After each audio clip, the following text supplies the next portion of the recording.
ગુજરાતની અંદર હાલ મોરબી, જામનગર કે કચ્છની વાત કરો, ત્યાં વીજ લાઇનને લઈને ખેડૂતોની અંદર જે રોષ જોવા મળી રહ્યો છે, એ રોષ અત્યારે હાલ ક્યાંક ને ક્યાંક સ્થગિત થઈ ગયો હોય એવું લાગી રહ્યું છે.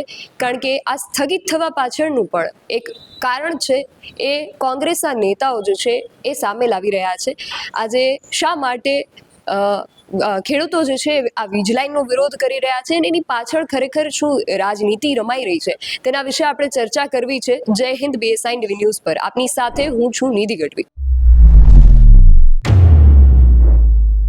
ખેડૂતોના મુદ્દાને લઈને આજે ચર્ચા કરવા માટે આપણી સાથે કિસાન કોંગ્રેસ સમિતિના ચેરમેન પાલભાઈ આંબલિયા જોડાયા છે. પાલભાઈ, સૌથી પહેલા તો BSIમાં આપનું ખૂબ સ્વાગત છે. અને ખેડૂતોનો અને ખાસ અત્યારે જે મુદ્દો સૌથી વધુ ચર્ચાઈ રહ્યો છે, વીજ લાઇનનો મુદ્દો શું છે ને એની પાછળ શું રાજકારણ રમાઈ રહ્યું છે, તમારા મતે તમે શું માનો છો? નિધિબેન, વીજ લાઇનનો પ્રશ્ન એ માત્ર જામનગર, દ્વારકા, મોરબી કે કચ્છનો નથી. અત્યારે ગુજરાતની અંદર જે રીતે વીજ લાઇનો પસાર થાય છે, એ આવનારા 3 વર્ષની અંદર કે 5 વર્ષની અંદર ગુજરાતની આખું કરોડિયાના ઝાડા જેવું વાતાવરણ ખેડૂતોના ખેતરોની ઉપર ઊભું થશે. ગુજરાતને વીજ પાવરનું જરૂરિયાત છે ને, એનાથી 3.5 ગણું વીજળીનું ઉત્પાદન માત્ર કચ્છ એકલામાં થવાનું છે. આખા ગુજરાતને ઉનાળામાં જ્યારે પિકઅપ ટાઈમ હોય, જ્યારે વીજળીની સૌથી વધારે જરૂર હોય, ત્યારે જેટલી વીજળીની જરૂરિયાત પડે ને, એનાથી 3 ગણું ઉત્પાદન એકલું કચ્છમાં થવાનું છે. એ આવકાર્ય છે, એની યારે વાંધો કોઈ ન હોય. પછી જામનગર, દ્વારકામાં જે વિન્ડ અને સોલાર ઊભા થાય છે, એ અલગ અને વધારાના, પણ કચ્છમાં જેટલું ઉત્પાદન થશે. અને એ વીજ લાઇન છે એ કચ્છથી ચાલુ કરી અને તેલંગાણા સુધી, જમ્મુ કાશ્મીર સુધી, મધ્યપ્રદેશ, આંધ્રપ્રદેશ, આ બાજુ મધ્યપ્રદેશ સુધી આ લાઈનો જવાની છે. તો એ લાઈનો પસાર ક્યાંથી થવાની છે? આખા કચ્છમાંથી આગળ સુરેન્દ્રનગર, આ બાજુ જામનગરની શું કહેવાય, રિલાયન્સ છે, ઘડી છે, જે કંપનીઓ છે એ કંપનીઓને પણ વીજળીની જરૂરિયાત. એટલે આખી લાઈનો અહીંથી આમ થવાની જ, સીધી જવાની છે. આ બાજુ પાટણ, બનાસકાંઠામાંથી થઈ અને જમ્મુ કાશ્મીર બાજુ જે જવાની છે, એ લાઈનો ત્યાંથી. એટલે એટલી બધી લાઈનો નીકળવાની છે. અને આ બધી જ લાઈનો નીકળે છે, એ કોઈ સેવાનું કામ નથી, સંપૂર્ણ ધંધો છે. નરેન્દ્ર મોદી સાહેબના અંગત ભાઈબંધોનું અદાણી ત્યાં લગભગ 29 gigawatt, not megawatt, gigawatt, 29 gigawatt, અને રિલાયન્સ 55 ગીગાવોટનું ઉત્પાદન આ 2 કંપનીઓ જ ખાલી કરવાની છે. નાની મોટી કંપનીઓ તો અલગ. તો એ લાઈનો જે પસાર થાય છે, તો એ લોકો ધંધો કરે છે. અને જેમ રાજકોટની અંદર મોબાઈલ ટાવર ઊભો થાય, તો ટેલિકોમ્યુનિકેશન એક્ટ મુજબ એ મોબાઈલ ટાવર જેની છત ઊભો થાય એને ભાડું આપવું પડે છે. તો એવી જ રીતે ખેડૂતના ખેતરમાં આ ટાવર ઊભો થાય, તો ત્યાં એને કાં તો ભાડું આપો અને કાં તો એટલું વળતર આપો કે જેથી કરીને ખેડૂતને નુકસાન ન જાય. જે કાયદાઓ અને એ બધામાં અગાઉ પણ મારે BS9 સાથે એક વખત વાત થઈ હતી, વધારે એમાં હું નથી પડતો, પણ ખાલી એટલું કહી દઉં કે ખેડૂતને કાયદા મુજબ એમ કહે છે કે ઓછામાં ઓછું નુકસાન, વધારેમાં વધારે વળતર. તો અમને નુકસાન, અમારા ખેતરમાંથી વીજ લાઈન નીકળે એટલે બિનખેતી ન થાય, ત્યાં અમે નીચે મકાન ના કરી શકીએ, બોર ના કરી શકીએ, કૂવો ના કરી શકીએ, ત્યાં અમે આ આપણે મોટા જે ઝાડ દેખાય છે એવા કોઈ બાગાયતી પાક ના કરી શકીએ. એટલે અમને લાઈફ ટાઈમનું નુકસાન છે. તો લાઈફ ટાઈમનું વળતર મળવું જોઈએ, કાયદો એમ કહે છે. એની જગ્યાએ સરકાર જંત્રી ભાવના જે રકમ થાય એના 7.5% પહેલાં હતા, પછી લડ્યા તો 15% કર્યા, અને અત્યારે 25% આપે છે.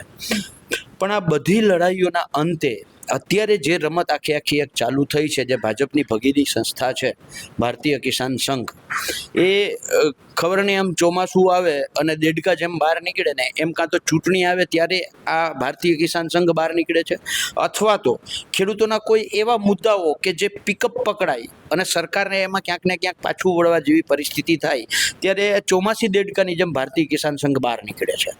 અને એ મુદ્દાને કેવી રીતે સરકાર સાથે અગાઉથી સેટલમેન્ટ હોય, બરાબર છે, અને પછી એ મુદ્દાને કેવી રીતે ડાયવર્ટ કરવો અને ખેડૂતોના રોષને કેવી રીતે શાંત કરવો, એ સિસ્ટમેટિકલી કામ કરવા માટે ભારતીય કિસાન સંઘ મેદાનમાં આવે છે. આ હું એટલા માટે કહું છું, 2-3 ઉદાહરણ આપું. દાખલા તરીકે જમીન માપણીનો પ્રશ્ન આખા ગુજરાતમાં આઝાદી પછી સૌથી વધારે જો કનડગતવાળો કોઈ પ્રશ્ન હોય તો એ ખોટી અને ભૂલ ભરેલી જમીન માપણી છે. આજની તારીખમાં ભારતીય કિસાન સંઘ જમીન માપણીનું જ બોલ્યું નથી. પાક વીમાનો સૌથી મોટો પ્રશ્ન, પાક વીમા યોજના બંધ થઈ ગઈ, પાક વીમા યોજનામાં 35-40 હજાર કરોડનો ભ્રષ્ટાચાર થયો, પણ તેમ છતાંય આ ભાજપની ભગીની સંસ્થા ભારતીય કિસાન સંઘ પાક વીમા બાબતે એક શબ્દ બોલ્યું નથી. હમણાં તાજેતરની ઘટના લઈએ કે જે કમોસમી વરસાદ થયો આખા ગુજરાતમાં, ઇવન કૃષિ મંત્રીએ પોતે એક ઇન્ટરવ્યુમાં એવું કહ્યું કે મને કેટલાક વડીલો એવું કહેતા હતા કે 80 વર્ષમાં આવો કમોસમી વરસાદ નથી થયો.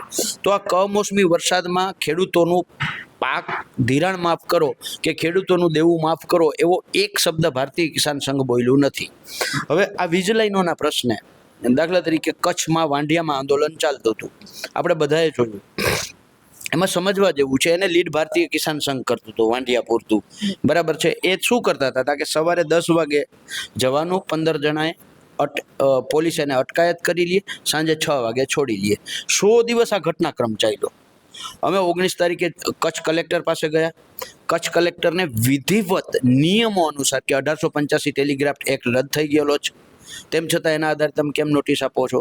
ચલો નોટિસ આપી છે તો વળતર એ કાયદા મુજબ કેમ નથી આપતા? 2003ના ઇલેક્ટ્રિસિટી એક્ટની કલમ 160 શું કહે છે એ મુજબ શું કરવું જોઈએ? 164 શું કહે છે એ શું થવું જોઈએ? કેમ તમે એમાં કંઈ નથી કરતા? ટેલિકોમ્યુનિકેશન એક્ટ શું કહે છે? 2013નો જમીન સંપાદનના કાયદાની અંદર 2003 અને 1885 બંને કાયદાનો સમાવેશ થઈ ગયો છે, તો વળતર જ્યારે આપવાનું આવે તો 2013 મુજબ કેમ નથી? આવા 25 સવાલો અમે 1 કલાક સુધી કલેક્ટર સાથે ચર્ચા કરી. કલેક્ટર આગળ એક જવાબ નહોતો. પછી કલેક્ટરને અમે કહ્યું કે આવતી 24 તારીખે અમે આવીએ છીએ.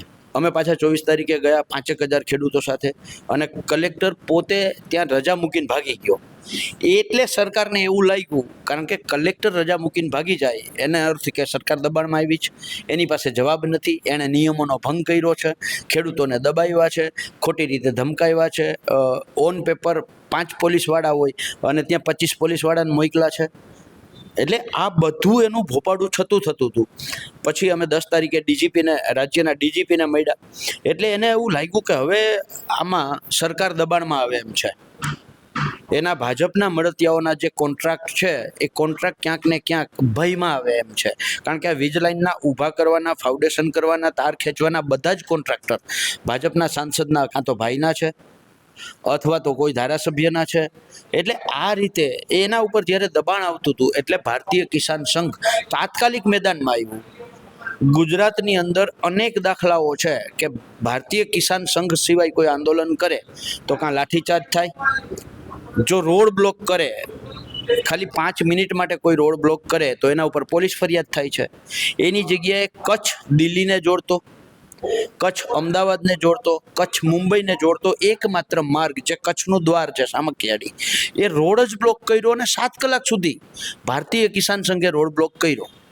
બરાબર છે. સિંગલ ત્યાં લાઠીચાર્જ ન થયો, સિંગલ કોઈ પોલીસ ફરિયાદ ના થઈ. અને સામાન્ય રીતે નિધિબેન, મારો આંદોલનોનો અનુભવ એવો છે કે જ્યારે કોઈ પણ આંદોલન મજબૂત થાય, 7 કલાક રોડ બ્લોક થાય, તો ખેડૂતોની માંગ જે હોય એ માંગ મજબૂત થાય. આ કોમન સેન્સ છે. બરાબર છે. કચ્છના ખેડૂતો, મારે જે વાત થઈ છે એ પ્રમાણે કચ્છના ખેડૂતોએ મેસેજ પાસ કર્યા છે, એ પ્રમાણે કહું છું કે આ રોડ બ્લોક કર્યા પછી અમારી માંગ જે 38 લાખ રૂપિયા નાના પોલની હતી, એ 38 લાખ વાળી માંગ 20 લાખ કોણ કલેક્ટર આગળ કરી આવ્યું? ભારતીય કિસાન સંઘના આગેવાનોએ આ રોડ બ્લોક કર્યો હતો. ભારતીય કિસાન સંઘના આગેવાનો કલેક્ટરને મળ્યા હતા, તો ભારતીય કિસાન સંઘે જ 20 લાખ કર્યા. તો 7 કલાક રોડ બ્લોક કર્યા પછી ખેડૂતોને મળ્યું શું? હજી તો કંઈ મળ્યું જ નથી. પણ માંગે શું મૂકવામાં આવી? 20 લાખ પર પોલના જે 38 લાખ હતા. એનો અર્થ એવો કે આમાં કોણ સરકારને મદદ કરે છે અને ભાજપના જે કોન્ટ્રાક્ટરો છે એને મદદ કરે છે? અમે જેવું મોરબી અને જામનગર, જે અદાણીની અને અંબાણીની 765 કેવીની લાઈન નીકળે છે, એમાં જેવા ગામે ગામના પ્રવાસો ચાલુ કર્યા એટલે ભારતીય કિસાન સંઘ ફરીથી હરકતમાં આવ્યું અને એણે એવું કહ્યું કે અમે આવતી 12 તારીખે ગાંધીનગર ખાતે એક મોટું આ લાઈનને લઈ, ખેડૂતોના પ્રશ્નોને લઈ અને આંદોલન કરવા જઈ રહ્યા છીએ અને ખેડૂતોને આમંત્રણ આપે છે. ત્યારે મારો સવાલ એ છે કે ભારતીય કિસાન સંઘ જમીન માપણી મુદ્દે શું કામ આંદોલન નથી કરતું? આ 31 તારીખે, આવતી 31 તારીખે જમીન માપણીઓની અરજી કરવાની તારીખ છેલ્લી છે. 2010-11માં પ્રમોલ્ગેશનની પ્રક્રિયા ચાલુ થઈ, આજે 2025 છે. પૂરું થવા આવ્યું, એટલે 15 વર્ષ પૂરા થયા. 15 વર્ષ સુધી ભારતીય કિસાન સંઘ જમીન માપણીના મુદ્દે ક્યાં બખોલમાં કરીને બેસી ગયું હતું? પાક વીમા યોજના આખી બંધ કરી દીધી, કેમ આંદોલન નથી કર્યું? અત્યારે જ્યારે ખેડૂતો આ વીજ લાઈનોના પ્રશ્ને જ્યારે હાઈપર છે, લડી લેવાના મૂડમાં છે, ત્યારે સરકાર સાથે બેસી અને કુલડીમાં ગોળ શું કામ ભાંગે છે? અને હું BS9ના માધ્યમથી સરકારને ચેલેન્જ સાથે કહું છું કે જો સરકારે આ વીજ લાઈનોના પ્રશ્ને નિરાકરણ લઈ આવવું હોય, જેમ રાજસ્થાન સરકાર હમણાં લઈ આવી છે, ત્યાંય ભાજપની જ સરકાર છે, પણ જે કર્યું છે એ તો આપણે કહેવું પડે, બરાબર છે. એણે SOP બનાવી કે જંત્રી ભાવના નહીં, માર્કેટ ભાવના 4 ગણા. જ્યાંથી ખેડૂતને તાર પસાર થાય છે, જ્યાં ખેડૂતને ટાવર ઊભો થાય છે, ત્યાં રાજસ્થાન રાજ્ય સરકારે જે કેન્દ્ર સરકાર 2013ના જમીન સંપાદનના કાયદામાં જે જોગવાઈ છે એ જ જોગવાઈ મુજબ, બરાબર છે, ત્યાં એણે આવું નિર્ણય લીધો છે. તો ગુજરાત સરકાર કેમ નિર્ણય ના લે?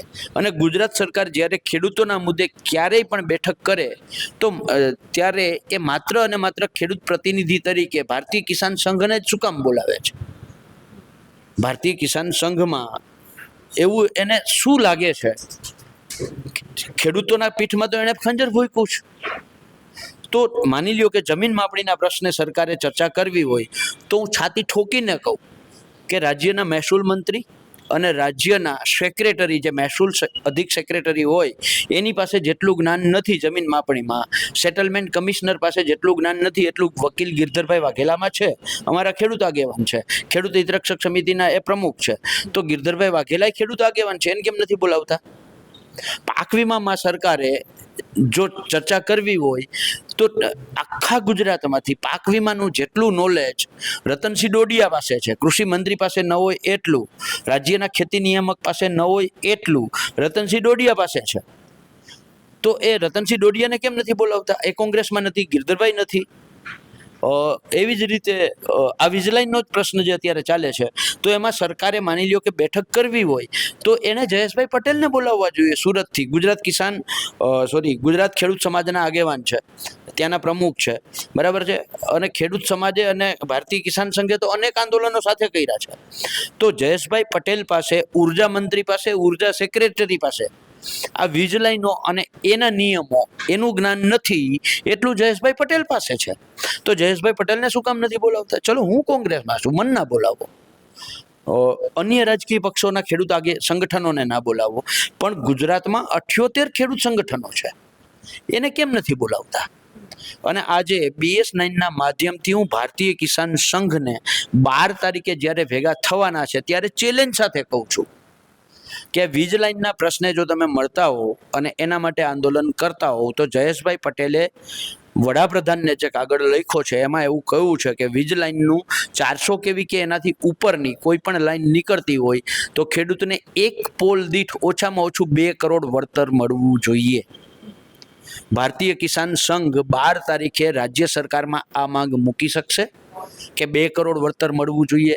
જો આ માંગ ન મૂકે તો એનો અર્થ એવો કે એ ક્યાંક ને ક્યાંક કુલડીમાં ગોળ ભાંગવા માંગે છે.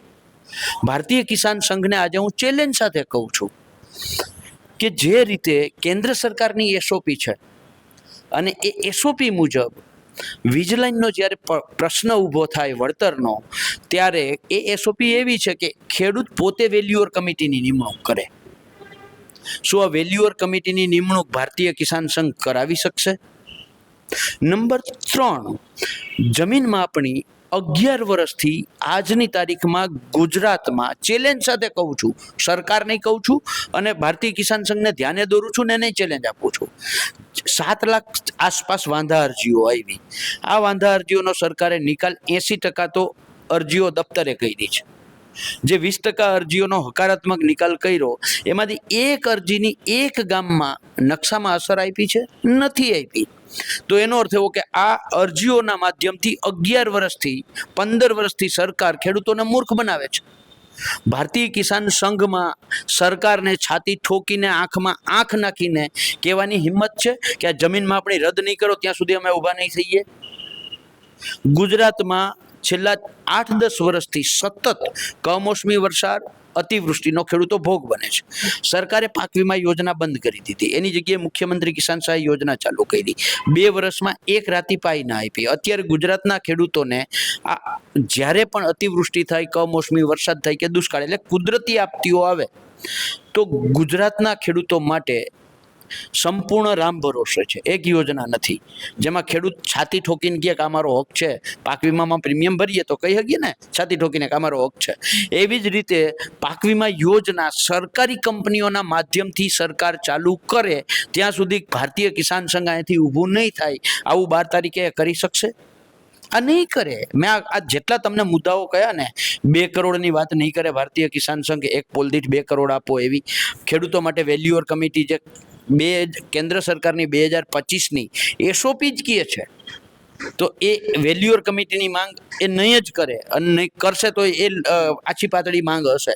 બરાબર છે. જમીન માપણી રદ કરવાની માંગ ભારતીય કિસાન સંઘ નહીં કરે, નહીં કરે, નહીં કરે અને નહીં કરે. એટલા માટે નહીં કરે કે જમીન માપણીમાં રાજકોટની આસપાસ મુંજકામાં માની લ્યો કે સરકારી ખરાબો કોઈ ખાનગી વ્યક્તિના નામે ચડી ગયો તો એ કાં તો ભારતીય કિસાન સંઘવાળો હશે કાં તો ભાજપવાળો હશે, એટલે એણે જ મલાઈ ખાઈ લીધી છે. એટલે જમીન માપણીમાં એ માંગ કરી શકશે કે માપણી સંપૂર્ણપણે રદ કરો. પાક વીમા યોજના ફરીથી સરકારી કંપનીઓના માધ્યમથી ચાલુ કરો. નેનો યુરિયા અને એના જેવી જે ખાતરની સાથે બાય પ્રોડક્ટ આપવામાં આવે છે આ સંપૂર્ણપણે બંધ કરો. આવું ભારતીય કિસાન સંઘ કહી શકશે? નહીં કહે. એટલે ભારતીય કિસાન સંઘ 12 તારીખે માત્ર અને માત્ર ખેડૂતોને મૂર્ખ બનાવવા માટે, જે ખેડૂતોનો રોષ ઊભો થયો છે એને કોઈ પણ રીતે સરકારની વિરુદ્ધમાં ઊભો થયેલા રોષને ડાયવર્ટ કરવા માટે 12 તારીખે ભારતીય કિસાન સંઘ ત્યાં ગાંધીનગર બોલાવે છે અને સરકાર અને ભારતીય કિસાન સંઘ સાથે મળી અને કુલડીમાં ગોળ ભાંગવા માંગે છે. બેન, અને તુપાલભાઈ, અત્યારે વીજ લાઈનનો જે પ્રશ્ન છે એમાં આગામી સમયમાં કોંગ્રેસ દ્વારા શું પગલાં લેવામાં આવી રહ્યા છે અને શું આયોજન થઈ રહ્યું છે ખેડૂતો માટે? બેન, અમે અત્યારે દાખલા તરીકે પહેલા રિલાયન્સ વાળી જે લાઈન નીકળે છે 765, અત્યારે અમે મોટી લાઈનોને ટાર્ગેટ કરીએ છીએ. જેવી રીતે રિલાયન્સની 765 કેવીની લાઈન માળિયાથી ચાલુ કરી અને લાલપુર જામનગરનું છેલ્લું ગામ જ્યાં રિલાયન્સને અડે છે ત્યાં સુધીની એ ગામના તાલુકા વાઇઝ 5 બેઠકો અમે કહી દી. હમણાં જ 3 દિવસ પહેલા અહીંયા ટંકારામાં જ્યાંથી અદાણીની લાઈન નીકળે છે ત્યાં અમે જબલપુર ગામે લગભગ 500 ખેડૂતોને ભેગા કરી અને આખી લડાઈ કરવાનું એક આયોજન કરીએ છીએ. આજે હું અહીંથી રિટર્ન જાઉં છું તો કાલાવડના મોટી માટલીમાં આજે અમે એ જ લાઈનમાં જે મેં હમણાં ટંકારાવાળી કહી એ જ લાઈનના ખેડૂતોને ત્યાં કાલાવડ તાલુકાના ખેડૂતોને ભેગા કરી અને સાંજે 6 વાગે અમે મિટિંગ રાખી છે. તો એ રીતે અમે પહેલાં તાલુકા વાઇઝ ભેગા કરી અને ગામે ગામની ગ્રામ સમિતિ બનાવવાનું કહીએ છીએ કે આ મહાકાય કંપનીઓ સામે લડવું હશે તો આપણે સૌથી પહેલાં ગ્રામ સમિતિ આપણી હોવી જોઈએ અને એના આધારે આખા જિલ્લાની કમિટી અને પછી આખી લાઇનની કમિટી બને અને જ્યાં લડાઈ કરવાની જરૂર પડે ત્યાં આખી લાઇનના ખેડૂતો ભેગા થાય, 2 લાઇનના ખેડૂતો ભેગા થાય. એવી જ રીતે કચ્છમાંથી જે આ વાંઢિયાવાળી લાઈન આવે છે, પછી અમે અદાણીની જે લાઈન કહી છે હળવદથી ચાલુ થાય, પણ એ લાઈન પહેલાં હળવદની બાજુમાં સાપકડા ગામ છે ને ત્યાં મોટું સબસ્ટેશન બનાવે છે અદાણી, ત્યાંથી લાઈનો પછી અલગ અલગ વિભાજિત થવાની છે. તે આ અદાણીની 765 કેવીની લાઈન છે ત્યાંથી આવે છે એટલે ખાવડાવાળી જે લાઈન છે વાંઢિયાથી થઈ અને જે અહીંયા સાપકડા આવવાની છે એ લાઈન, એના સિવાય રિલાયન્સની આ લાઈન, એના સિવાય બીજી 4 લાઈન એ માળિયા તાલુકામાં અને મોરબી તાલુકામાંથી નીકળે છે. એટલે આ બધા જ ખેડૂતો આરે બેહી એની આરે ચર્ચા કરી એક આખું સંગઠન વીજ લાઈનના પ્રશ્ને ભારતીય કિસાન સંઘને જે કુલડીમાં ગોળ ભાંગવો હોય ભાંગે, એમાંથી અમે કોઈ સહમત નથી. બરાબર છે. જ્યારે સરકાર SOP જાહેર કરે એના મળ્યા પછી એ SOP આવકાર્ય છે કે નહીં એ પછી કહીશું. બરાબર છે. પણ અત્યારે અમારી પ્રાથમિક એ છે કે જમીન ઉપર જઈ અને લોકોને એકઠા કરો અને એ સંગઠન વગર આ મહાકાય કંપનીઓ સામે લડાઈ નહીં અને કોઈ કાળે ના લડી શકો. એટલે અમે ખેડૂતોને સમજાવીએ છીએ કે આ બાબતે સંગઠિત થાવ અને મેં નંબર પણ જાહેર કર્યો છે અને આજે BS9ના માધ્યમથી પણ કહું છું કે આ લાઈનમાં જે ખેડૂતોને ક્યાંય કંઈ તકલીફ હોય, બરાબર છે, તો મારો નંબર 99 242 52 499 છે. સંપર્ક કરો બરાબર છે. અને આપણે સૌ સાથે મળી અને ગુજરાત કિસાન સંઘર્ષ સમિતિના નાતે અમે અત્યારે લડાઈ કરીએ છીએ, અને એમાં અલગ અલગ 23 ખેડૂત સંગઠનો એમાં જોડાયેલા છે. જયેશભાઈ પટેલ પણ એમાં જોડાયેલા છે, ડાયાભાઈ ગજેરા પણ છે, એમાં અરુણભાઈ મહેતા પણ છે, હેમંતભાઈ વેરડા પણ છે, પ્રવીણભાઈ પઠોડિયા છે, સત્યમભાઈ મકાણી છે, અહીંયાથી મહેશભાઈ રાજકોટિયા હોય કે સંદીપ પટેલ હોય, રતનસિંહ ડોડિયા હોય, રામકુભાઈ કરપડા હોય, આ બધા જ લોકો અમે સાથે મળી અને આ વીજલાઇનના પ્રશ્ને એમાં પાર્ટીના બેનરને બાજુએ મૂકવું પડે તો બેનરને પણ બાજુએ મૂકી અને ખેડૂતો માટે લડવાની તૈયારી છે. અને પાર્ટી કોંગ્રેસે સંપૂર્ણ કહ્યું છે કે જ્યાં જરૂર પડે ત્યાં કયો, અમે 100% તમારી સાથે છીએ અને હારે લડાઈ કરવા માટે આવવા તૈયાર છીએ. એટલે જ હું ગુજરાત કિસાન કોંગ્રેસનો ચેરમેન હોવા છતાં પણ મારો ખેસ અને પદ બાજુએ મૂકી અને ગુજરાત કિસાન સંઘર્ષ સમિતિમાં જ્યાં કહીએ ત્યાં સાથે દોડીને જાઉં છું, અને આ કામ અત્યારે અમે સાથે મળીને કરીએ છીએ. અને પાલભાઈ, તમે આ દરમિયાન ઘણા બધા ખેડૂતો સાથે રૂબરૂ વાતચીત કરેલી હશે, તો ખેડૂતોનું આ વિશે શું માનવું છે કે એમની શું માંગણીઓ છે? બેન જો, બહુ સ્પષ્ટ છે. જે લાઈન કોઈ પણ એક લાઈન લઈ લઈએ, ચલો ખાવડાથી જે આ 765 કેવી વાંઢિયાવાડી નીકળે છે એ નવસારી થઈને મહારાષ્ટ્રમાં જાય છે, તો એમાં એ લાઈન 765 કેવી એ ખાવડા હોય, વાંઢિયા હોય, સાપકડા હોય કે નવસારીનું કોઈ ગામ હોય કે ભરૂચનું કોઈ ગામ હોય કે અમદાવાદ જિલ્લાનું કોઈ ગામ હોય, દરેક જગ્યાએ 765 કેવીને એટલે સરખો વીજ વહન પ્રવાહ પસાર થશે. પાવર જે છે એ સરખો પસાર થાય. તારનો કોરિડોર 67 મીટરની પહોળાઈ, એટલે એ આખા ગુજરાતમાં જ્યાંથી આ લાઈન નીકળશે ત્યાં 67 મીટરની જ પહોળાઈ હશે. બરાબર છે. થાંભલાનું જે 52 બાય 52 ચોરસ મીટર જગ્યા જોઈએ એ એટલી જ જગ્યા હોવાની છે. એટલે પાવર સરખો છે, જગ્યા સરખી રોકાઈ છે, બરાબર છે, ખેડૂતનું ખેતર સરખું છે. તો કચ્છમાં 35 લાખ, મોરબીમાં 17 લાખ, સુરેન્દ્રનગરમાં 14 લાખ, અમદાવાદ ધોળકામાં 8 લાખ અને ભરૂચમાં તાકે 50 લાખ, સુરતમાં તાકે 1 કરોડ, નવસારીમાં તાકે 1,74,00,000. એક જ વીજ પ્રવાહ હરખો પસાર થાય, જગ્યા હરખી રોકાય, ખેડૂતનું ખેતર હરખું, તો એક ખેડૂતે ભાવ શું કામ અલગ છે? જો નવસારીમાં 1,74,00,000 રૂપિયા આ પોલના મળતા હોય તો કચ્છના ખેડૂતોને હું કામ ના મળે? મોરબીના ખેડૂતોને હું કામ ના મળે? જામનગર દ્વારકાના ખેડૂતને હું કામ ના મળે? સુરેન્દ્રનગર, અમદાવાદ, ભરૂચ, અંકલેશ્વરના ખેડૂતને હું કામ ના મળે? દરેક ખેડૂતનું કહેવું એ છે કે સરકાર એવી પોલિસી નક્કી કરે. દાખલા તરીકે સિટીની અંદર જેટલા મોબાઈલ ટાવર છે તો મોબાઈલ ટાવરનું ભાડું 2-5 રૂપિયા ઉપર નીચે હશે. બરાબર છે. કોકને ત્યાં 35,000 ભાડું મહિને મળતું હશે તો કોકને 36,000 મળતું હશે, પણ એકને 35,000 અને એકને 1,35,000 એવું તો નથી. પોલિસી ફિક્સ છે. બરાબર છે. તો આમાં એવી રીતે કેવી પોલિસી? સંપૂર્ણ નિયમોને નેવે મૂકીને જે કામ થાય છે, બરાબર છે. ખેડૂતનો પહેલો રાગ આ છે. બીજો રાગ પોલીસ સામેનો છે કે જે નિયમો છે એ નિયમો પોલીસને ખબર છે. ખેડૂતો ભણેલા નથી, પોલીસ ભણેલી છે. એને ખબર હોવી જોઈએ કે 1885ની ટેલિગ્રાફ એક્ટની કલમ 164 શું કહે છે, ટેલિગ્રાફ એક્ટની કલમ 8 શું કહે છે, આ એને ખબર હોવી જોઈએ. બરાબર છે. એ મુજબ કલેક્ટરે હુકમ કરેલો છે કે નહીં આ એને જોવું જોઈએ. કલેક્ટરે હુકમ નથી કર્યો, કંપની કલેક્ટર પાસે નથી ગઈ અને ડાયરેક્ટ કંપની ખેડૂતના ખેતરમાં પોલીસ પ્રોટેક્શન લઈ અને થાંભલા ઊભા કરવા આવી જાય છે.